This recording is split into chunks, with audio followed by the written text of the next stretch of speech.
ప్రభుత్వం అంటే పేదవారికి ఇచ్చిన అసెంట్ భూమికి సంబంధించిన అంశంపై చాలామందికి అనుమానాలున్నాయి. ఏదైతే అక్రమంగా అమ్ముకోవడమో, లేకపోతే తెలియకుండా ఒకరొకరు అమ్ముకోవడం వీటన్నిటికి సంబంధించి పీఓటీ చట్టం ఏం చెబుతుంది? ఈ పీఓటీ చట్టంలో ఉన్న నియమ నిబంధనలేంటి? అసైన్మెంట్ భూములు పేద ప్రజలకి, పేద కుటుంబాలకి ఏదైతే ప్రభుత్వం పంపిణీ చేసిన భూములు ఉంటాయో, ఆ భూములని వాళ్ళ చేతిలోనే ఉండేలాగా ఇంకెవరు వారిని లాక్కోకుండా ఉండడం కోసం 70వ దశకంలో దాదాపుగా అన్ని రాష్ట్రాలు ఏదో ఒక రూపకంగా అసైన్మెంట్ భూములని లేదా ప్రభుత్వం పేదలకు ఇచ్చిన భూములు రక్షించడానికి చట్టాలు చేసినాయి. ఆ పరంపరలో ఉమ్మడి ఆంధ్రప్రదేశ్లో వచ్చిన చట్టమే పిఓటి చట్టం. అది దాని పూర్తి పేరు అసైన్మెంట్ భూముల బదలాయింపు నిషేధ చట్టం. దీన్ని ఇంగ్లీష్లో అయితే Andhra Pradesh assign land prohibition on transfer act అంటాం. దాని షార్ట్ ఫామే పిఓటి.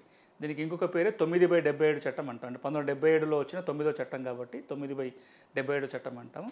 ఈ చట్టం ఏమంటుందంటే, ఎవరికైతే ప్రభుత్వం భూమిని ఇస్తుందో ఇంటి స్థలాల కోసం కానీ వ్యవసాయం కోసం కానీ వాళ్ళు దానికోసమే వాడుకోవాలి, వాళ్ళ కుటుంబం చేతిలో వారసత్వంగా అనుభవించాలి కానీ అమ్మకూడదు, మరే విధంగా అన్యాక్రాంతం చేయకూడదని చెప్పే చట్టమే పిఓటి చట్టం.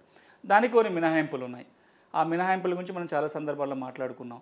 1954 కంటే ముందు ఆంధ్రాలో, 58 కంటే ముందు తెలంగాణలో ఇచ్చిన భూములు అమ్ముకోవచ్చు, లేకపోతే కోర్టు ఆక్షన్లో పెట్టినట్లయితే కోర్టు ఆక్షన్లో కొనుక్కున్న వాళ్ళు అమ్ముకోవచ్చు,